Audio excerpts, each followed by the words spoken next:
알겠습니다. 이 내용은 좀 이렇게 정리를 하고 청문회 상황 좀 짧게 좀 정리를 하겠습니다. 지금 관심 있는 후보자는 이제 광경화 후보자인데 여러 가지 의혹에 대해서 오전에 지금까지도 좀 해명을 하고 있는데 그 해명이 어느 정도나 좀 이루어졌다고 보세요? 오늘 뭐 질문이 조금 아주 날카로운 질문은 없었습니다. 예. 날카로운 질문 없었고 여태까지 좀 나온 것들 위주로 이렇게 나왔거든요. 그 딸이 그 이화여고 입학하면서 그 위장 전입한 거 그게 제일 컸죠. 그거를 해명을 할 때 지난번에 거짓말로 해명한 논란이 있었잖아요. 그 이화여고 관사라 그 어떻게 보면 위장 전입에 그동안에 아지트처럼 쓰였는데 그거는 뭐 친척집이라고 했는데 오늘 강경화 후보자가 그런 얘기했죠. 그건 남편이 잘 모르고 하는 거다. 여태까지 청문회 나온 건 되게 부인 탓을 많이 했는데 모처럼 남편 탓이 나왔어요. 남편이 한 거라 난 모르고 그리고 뭐 증여세 탈루나 뭐 여러 가지 의혹에 대해서도 남편이 돈을 관리하니까 나는 잘 모른다. 뭐 이런 식으로 조금 둘러대는 그런 모습을 재산을 좀 따로 관리한다고 그랬죠. 따로 관리한다 그래서 오늘 뭐 여태까지 좀 나오긴 많이 나왔습니다만 오늘 아주 날카로운 그런 뭐 질문은 없었지 않느냐. 뭐 이런 생각이 듭니다. 그러니까 김상조 후보자하고 비교를 해봐서 아직 끝나지는 않았습니다만 김상조 후보자는 실제 청문회 하면서 여론이 조금 바뀐 측면이 있었거든요. 그렇죠. 강경화 후보자는 좀 어떻게? 강경화 후보자도 사실 뭐 예상보다는 거의 지금 야당의 공세가 조금 무딘 것 같습니다. 조금 더 좀 날카롭게 이렇게 집중적으로 파고들지를 못하고 기존에 제기됐던 의혹들에서 조금 더 나아가지 못한 상황이지 않느냐. 그리고 또 지금 강경화 후보자가 자신과 둘러싼 그 여러 가지 의혹 중에서도 이거 세금 탈루 부분도 상당히 중요한 의혹이었지 않습니까? 이분은 아까 방금 말씀하셨지만 남편과 지금 재산을 따로 관리하고 있다. 이 대목에 대해서 뭐라고 이야기를 했냐면 이 지금 경제력이 없는 친정 부모를 이 딸만 셋이 있는 집안에 내가 맞이다 보니까 내가 처음부터 결혼하고 나서 처음부터 친정부모를 내가 모시기 위해서 아예 남편하고는 경제적으로 독립적으로 모든 걸 관리해왔다. 그렇기 때문에 나는 사실 남편의 재산 관리 부분에 대해서는 내가 잘 모르는 측면이 있었다. 이렇게 이야기한 부분에 대해서 지금 상당히 이 엄마 부대들, 이 주부들 입장에서는 상당히 박수를 보낸다고 그래요. 어떻게 친정부모를 위해서 아내의 재산을 독립적으로 관리해주는 이런 부부가 있구나. 그런 식으로 지금 상당히 지금 뭐 오늘 소셜 미디어를 통해서는 이 주부들 이 사이트에서는 이 강경화 후보자를 새롭게 보는 그런 이런 좀 시각도 있다고 그러니까요. 그러니까 이런 것도 종합적으로 해본다면 오늘 아마 그 청문회가 아마 오늘 밤까지 계속될 겁니다만은 종합적인 여론을 좀 지켜봐야 될 것 같습니다. 그래야 되겠네요. 그 좀 야당의 공격이 무딘 이유가 최영일 평론가 혹시요 오늘 청문회 이른바 친박계 중진 의원들 그동안 얼굴 보기 힘들었던 분들이 대거 나왔었거든요. 그렇죠. 이런 측면도 좀 있을까요? 그런 측면이 당연히 있어 보입니다. 사실은 이분들이 지금 언론에서 뭔가 지금 이 여당, 이 대통령이 지명한 외교부 장관 후보를 공격하기 위해서 나왔는데 오랜만에 언론에 등장하다 보니까 이분들에게 지금 관심이 모여 있어요. 지금 질문할 때마다 서청원 의원, 뭐 이주영 의원, 또 김도읍 의원 계속 지금 실시간 검색어에 올라가면서 이분들을 또 검색해보는 지금 누리꾼들이 많아요. 그래서 상당히 좀 불편한 상황일 수 있겠다는 생각이 들고 그래서 그런지 김무성 의원도 사실은 청문위원입니다. 근데 지금 해외로 출국한 상황이에요. 그러니까 물론 이제 청문회 날짜가 잡히기 전에 약속된 외유기 때문에 할 수 없이 출장을 떠났다라고 해명하고 있지만 노룩 패스로 한번 이제 화제를 모았던 김무성 의원은 지금 청문위원인데 자리에 없다 보니까 친박 의원들도 상당히 좀 부담을 느끼면서 질문하는 것 아니냐. 지금 이제 공격의 창이 많이 좀 늦춰져 있는 것 같고요. 지금 오히려 강경화 후보는 본인의 이 어떤 의혹을 하나하나 해명을 하면서 또 한일 위안부 합의는 이거 인정할 수 없는 부분이라든가 조금 이제 지난 정부의 정책에 대해서 사이다 발언을 내면서 조금 여론을 모아가는 분위기입니다. 끝까지 봐야겠죠. 또 한 분이죠. 김희수 헌재소장 후보자도 진행되고 있는데 오전 내용을 좀 저희가 정리해봤습니다. 한번 보겠습니다. 5.18은 저에게 굉장히 괴로운 역사였습니다. 저는 사법연수원을 수료하고 당시 군복무중이던 법무관이었습니다. 주어진 실정법이 가진 한계를 넘기 어려웠습니다. 그 재심 판결 헌정질서 파괴 행위에 대한 항거 행위로서 정당행위로서 무죄라는 재심 판결을 수용을 합니다. 제 판결의 결과로 지금까지 고통을 받고 있는 사람들에게 진심으로 죄송한 마음입니다. 가장 논란이 되는 건 이 부분이죠. 5.18 사형 선고 논란. 평생의 괴로움으로 남았다라고 오늘 밝히긴 했는데 선 변호사께서는 어떻게 보세요? 저는 이게 김희수 헌법재판소장 후보자는 결론적으로 말하면 이게 저는 합격으로 봅니다. 합격으로. 왜냐하면 이게 네. 법관이 가장 중요한 게 양심에 따라 이번에 통합진보당 해산 사건은 본인에게 법관적 양심에 따라 소수 의견을 낸 거기 때문에 예. 저는 이게 결과에는 제가 동의하는 게 아닙니다. 그렇지만 이게 소수 의견에 대해서 존중하고 저는 이게 소신껏 했다 보고요. 문제되는 건 이게 이제 군 판사 시절에 예. 바로 이게 5.18 시민군 운전사 바로 이게 사형 판결인데 예. 아마 그때는 제가 보기에 그분이 판사였으면 문제될 수 있어요. 근데 예. 판사가 아니고 그분은 그 당시에 군법무관 중이거든요. 예. 저도 이게 공익법무관으로 갔다 왔지만 그 당시 80년 분위기에서 과연 이게 군대 중위 초임 판사가 과연 이게 자기 양심에 따라 소신껏 판결할 수 있었겠는가. 저는 이게 군대 재판은 일반 재판하고 틀려요. 다 이게 위에 관할관 위에 소장들이나 사단장 이런 분 다 조정하거든요. 그러니까 군인의 성격이 더 강한 거죠. 그렇죠. 이게 그 법관보다. 당시 판사는 이게 법과 양심에 따라 하는 게 아니고 예. 뭔가 이게 상명하복에 따라 한 거거든요. 그래서 이게 저는 충분히 이해할 만한 면이 있고 예. 무엇보다 이게 5.18 단체 관련 피해 단체가 괜찮다 하잖아요. 그렇죠. 항상 이 한일 위안부는 위안부 할머니들이 중요하고 예. 여기 저는 5.18 단체가 괜찮다 하면 저는 이게 통과시키는 게 맞지 않나 이래 보입니다. 그러니까 5.18 단체들이 중대 사안 아니다라고 그러니까 피해 당사자들이 그렇게 얘기를 하니까 이게 좀 힘을 못 받는 측면도 있는 것 같아요. 그렇죠. 근데 이제 당사자 부인 예. 버스 운전서 사형 언도 받아서 완전히 가정이 풍지박산 나고 애 4명을 데리고 대전까지 교도소까지 면회왔던 사람이 이제 내일 증언을 한대요. 예. 그러니까 어떤 얘기가 나올지 모르지만은 지난 정권에서는 박상옥 대법관은 그 박종철 수사 검사인데 수사 보조했다고 자격 없다고 해서 몇 달간 안 했거든요. 예. 근데 이분은 군 법무관이라지만 자기가 직접 판사로서 사형 언도를 했어요. 그러니까 거기에 대해서 그러니까 우야부야 넘어가기는 내가 좀 더 꼼꼼히 좀 따져봐야 됩니다. 그래서 예. 저는 이번에 청문회를 보면서 업무 자질하고 도덕성이 있거든요. 예. 근데 두 개 다 중요해요. 근데 업무 자질이 저거 보면 도덕성 못지않게 또 중요하고요. 예. 어느 신부가 며칠 전에 강론을 유명한 신부가 했대요. 중환자가 병원에 수술을 앞두고 있는데 그 도덕적으로는 굉장히 고명하신 분이지만 수술 실수가 많은 분하고 예. 인간성은 좀 문제가 있지만 수술은 타의 추종을 불허하는 사람인데 어떤 분한테 수술을 받을 거냐고 그랬더니 학생들이 거의 함성을 질렀대요. 인간성은 부족해도 수술 잘하는 사람한테 수술을 받겠다고. 그러겠죠. 그러니까 예. 우리가 따지고 이런 것도 좋지만 제일 중요한 건 저는 업무 능력이 아니냐 이렇게 봅니다. 그래서 예. 저는 외교부 장관 아까도 얘기했었지만 그분이 도덕적인 것보다 더 중요한 거는 이 4강 외교를 안 해본 분이에요. 외교부 장관 후보가 유엔에서만 근무해서 그런 점이 저는 오히려 더 치명적이지 도덕적인 거는 우리가 조금 더 여유를 두고 좀 생각할 때가 아니냐. 예. 서로 지난 정권마다 서로 보복해요. 과거에 그랬잖아요. 박근혜 정부 들어와서는 아들 30년 전 아들 군 면제 받았다고 총리 낙마시키고 예. 그 전에 또 옛날에 한나라당은 우리나라 40대 총리가 들어온다는 이유로 그때 이회창 총리는 위장 전입이란 하나 때문에 그냥 총리 그냥 날려버리고 그걸 서로 보복을 했거든요. 예. 그래서 저는 우리 청문회에서는 우리가 조금 더 관대한 눈으로 좀 봐주자. 저는 이런 얘기를 좀 해주고 싶습니다. 네. 잠시 이 부분만 한번 볼까요? 네.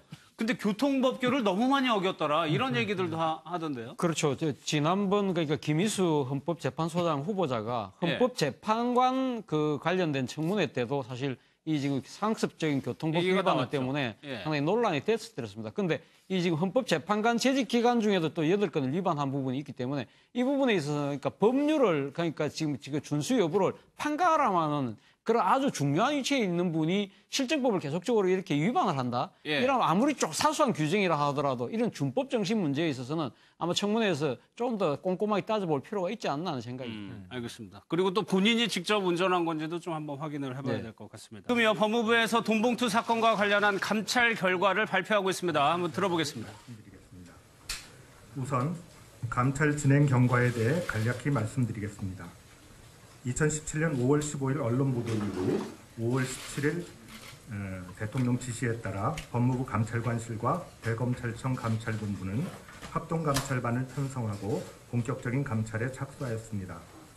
2017년 4월 21일 이영렬 전 서울중앙지검장과 안태근 전 법무부 검찰국장의 만찬 과정에서 금품이 수수된 것과 관련하여 자금 출처와 제공 이유, 지출의 적법 여부, 관련 법령 위반 여부, 법무검찰이 특수활동비 사용 체계 등 확인에 중점을 두고 참석자 전원에게 경위서 제출을 요구한 것을 시작으로 현장조사, 감찰 대상자 전원에 대한 소환조사, 통화 내역 분석, 특수활동비 계좌 및 전 서울중앙지검장과 전 검찰국장 본인 및 가족 계좌 입출금 내역 확인, 예산 담당자, 수행기사, 부속실 직원 등 23명에 대한 참고인 조사, 관련 자료 분석 등 철저한 감찰 조사를 진행하였습니다.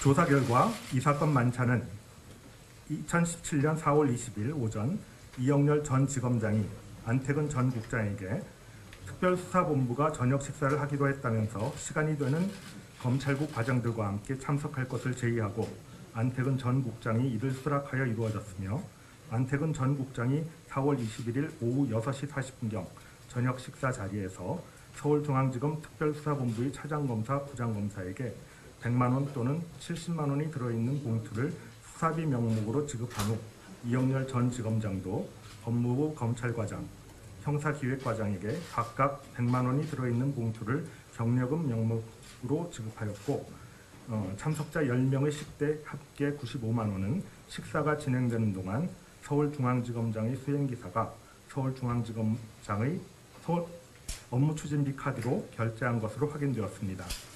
한편 법무부 검찰과장과 형사기획과장은 만찬 직후 식당 앞에서 서울중앙지검 부장 중 한 명에게 봉투를 건네주며 이 전 지검장에게 반환해 줄 것을 부탁하였고 그 부장은 월요일 출근 후 이 지검장에게 이를 반환하였습니다.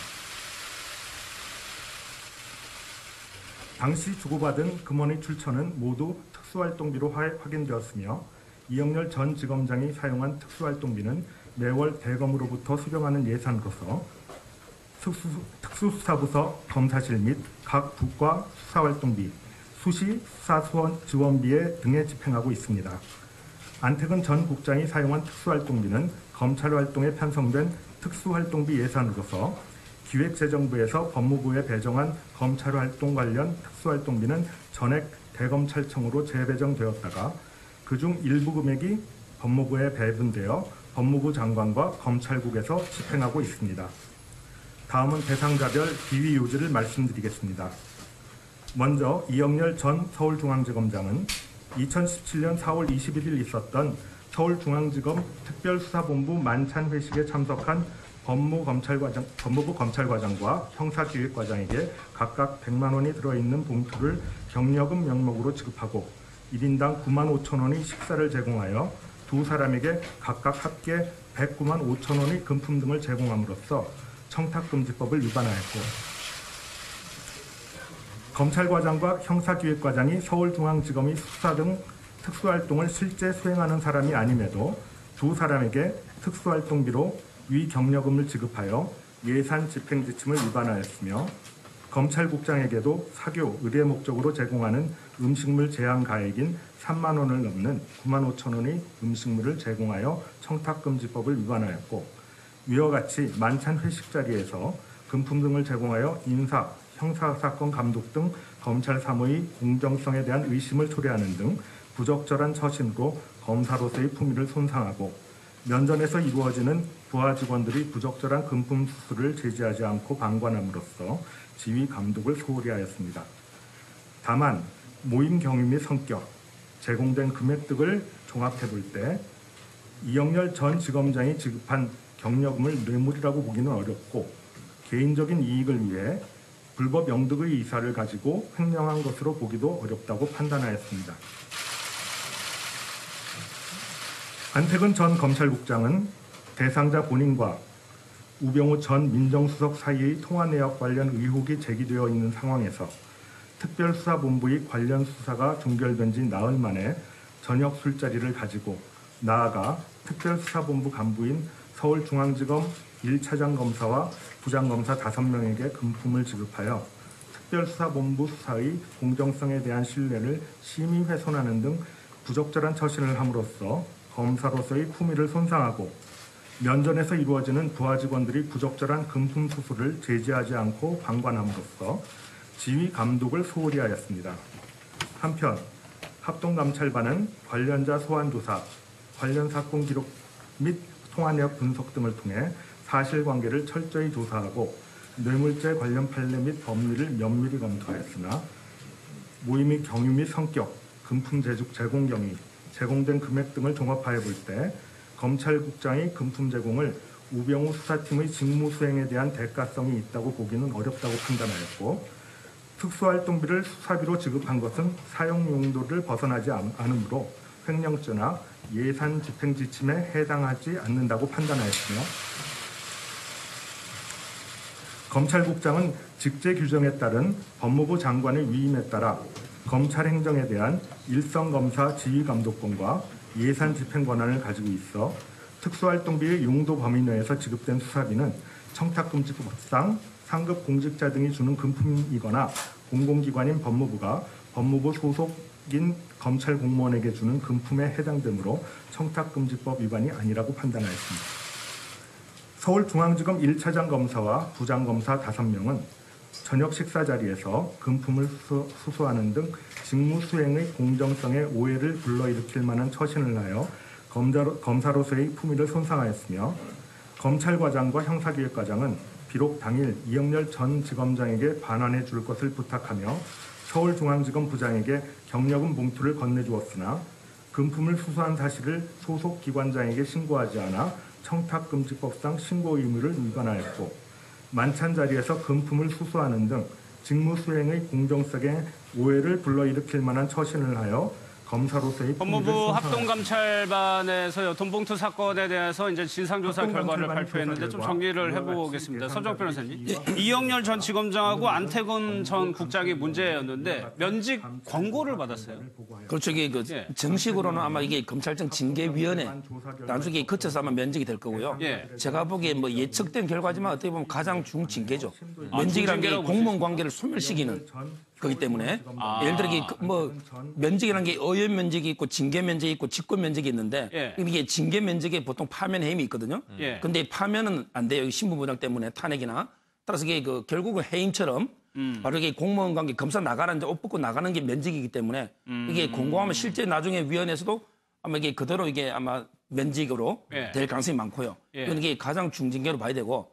나머지는 이제 경고기 때문에 이거는 뭐 징계로 보기보다는 정식 징계는 이제 견책, 감봉, 정직 이런 게 정식 징계고, 이게 경고는 그냥 뭐 그 징계가 좀 가볍기 때문에 단순 가담자들은 좀 가볍게 경고를 하고, 그다음에 주동자 2분만 면직 가장 중징계를 한 걸로 보입니다. 특히나 그 2사람 중에 이제 그러니까 검찰의 수사를 권고한 게 있고 이첩한 게 있거든요. 이영렬 전 지검장이 돈봉투를 준 걸 더 중요하게 본 건가요? 그렇죠. 본 건가요? 왜냐하면 이게 법무부가 상급이니까 이영렬 검사장에게 돈을 준 거 있잖아요. 이거는 이게 뇌물은 아니라 하더라도 바로 이게 김영란법, 청탁금지법에 해당된다. 따라서 이게 요거는 이제 수사를 해야 되는 청탁금지 실정법 위반이니까.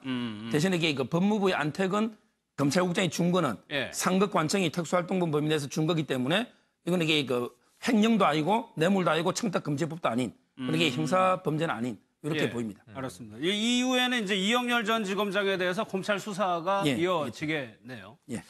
알겠습니다. 이 내용은 좀 이렇게 정리를 하고 청문회 상황 좀 짧게 좀 정리를 하겠습니다. 지금 관심 있는 후보자는 이제 광경화 후보자인데 여러 가지 의혹에 대해서 오전에 지금까지도 좀 해명을 하고 있는데 그 해명이 어느 정도나 좀 이루어졌다고 보세요? 오늘 뭐 질문이 좀 아주 날카로운 질문은 없었습니다. 날카로운 질문은 없었고 여태까지 좀 나온 것들 위주로 이렇게 나왔거든요. 그 딸이 이화여고 입학하면서 그 위장 전입한 거 그게 제일 컸죠. 그거를 해명을 할 때 지난번에 거짓말로 해명한 논란이 있었잖아요. 그 이화여고 관사라 그 어떻게 보면 위장 전입에 그동안에 아지트처럼 쓰였는데 그거는 뭐 친척집이라고 했는데 오늘 강경화 후보자가 그런 얘기했죠. 그건 남편이 잘 모르고 하는 거다.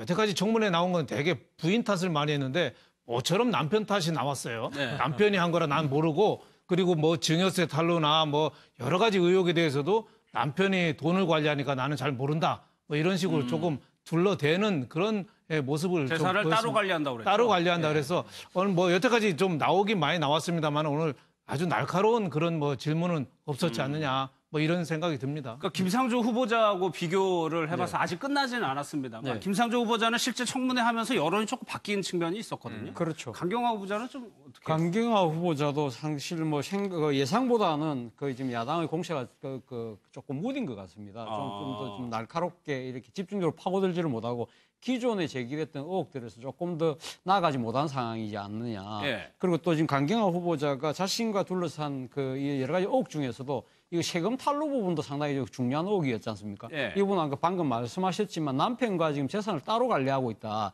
이 대목에 대해서 뭐라고 이야기를 했냐면 이 지금 경제력이 없는 친정 부모를 이 딸만 셋이 있는 집안에 내가 맞이다 보니까 내가 처음부터 결혼하고 나서 처음부터 친정부모를 내가 모시기 위해서 아예 남편하고는 경제적으로 독립적으로 예, 예. 모든 걸 관리해왔다. 그렇기 때문에 나는 사실 남편의 재산 관리 부분에 대해서 내가 잘 모르는 측면이 있었다. 이렇게 이야기한 부분에 대해서 지금 상당히 이 엄마 부대들, 그렇죠. 이 주부들 입장에서는 상당히 박수를 보낸다고 그래요. 어떻게 친정 부모를 위해서 아내의 재산을 독립적으로 관리해주는 이런 부부가 있구나. 그런 식으로 지금 상당히 지금 뭐 오늘 소셜 미디어를 통해서는 이 주부들 이 사이트에서는 이 강경화 후보자를 새롭게 보는 그런 이런 좀 시각도 있다고 그러니까요. 그러니까 이런 것도 종합적으로 해본다면 오늘 아마 그 청문회가 아마 오늘 밤까지 계속될 겁니다만은 종합적인 여론을 좀 지켜봐야 될 것 같습니다. 그래야 되겠네요. 예. 그 좀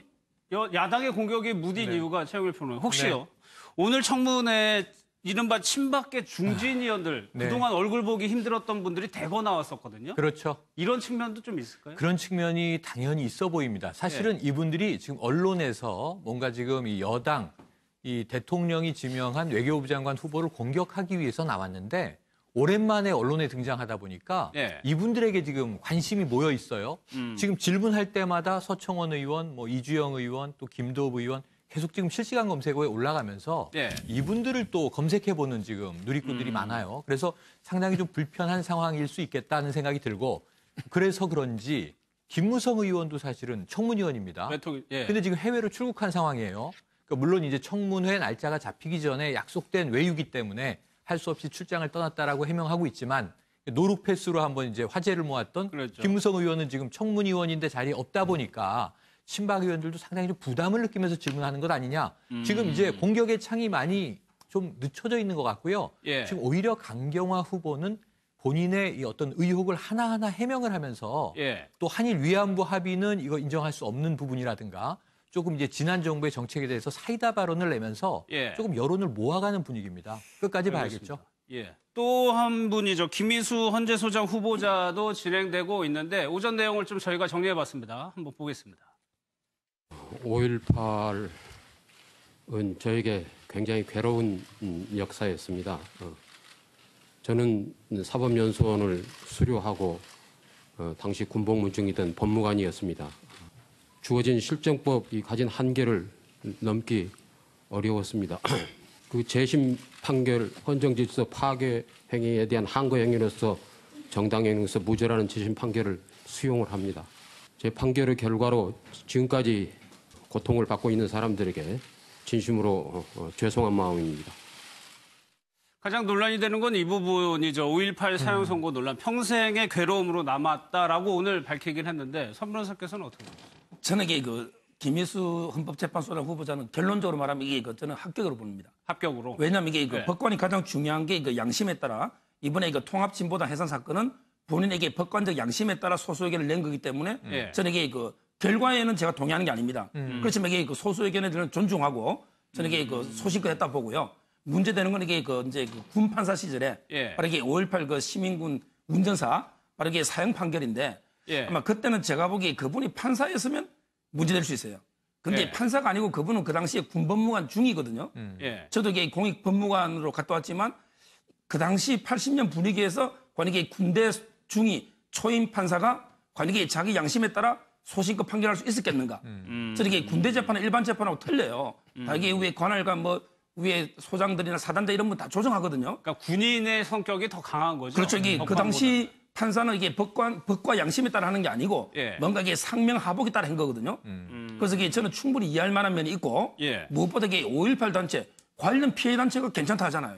그렇죠. 항상 이 한일 위안부는 위안부 할머니들이 중요하고 예. 여기 저는 5.18 단체가 괜찮다 하면 저는 이게 통과시키는 게 맞지 않나 이래 보입니다. 그러니까 5.18 단체들이 중대 사안은 아니다라고 그러니까 피해 당사자들이 그렇게 얘기를 하니까 이게 좀 힘을 못 받는 측면도 있는 것 같아요. 그렇죠. 근데 이제 당사자 그 부인 예. 버스 운전해서 사형 언도 받아서 완전히 가정이 풍지박산 나고 애 4명을 데리고 대전까지 교도소까지 면회왔던 사람이 이제 내일 증언을 한대요. 예. 그러니까 어떤 얘기가 나올지 모르지만은 지난 정권에서는 박상옥 대법관은 그 박종철 수사 검사인데 수사 보조했다고 자격 없다고 해서 몇 달간 안 했거든요. 예. 근데 이분은 군 법무관이라지만 자기가 직접 판단을 판사로서 사형 언도를 했어요. 그러니까 거기에 대해서 뭐 그러니까 우야부야 넘어가기는 내가 좀 더 꼼꼼히 좀 따져봐야 됩니다. 그래서 예. 저는 이번에 청문회를 보면서 업무 자질하고 도덕성이 있거든요. 예. 근데 두 개 다 중요해요.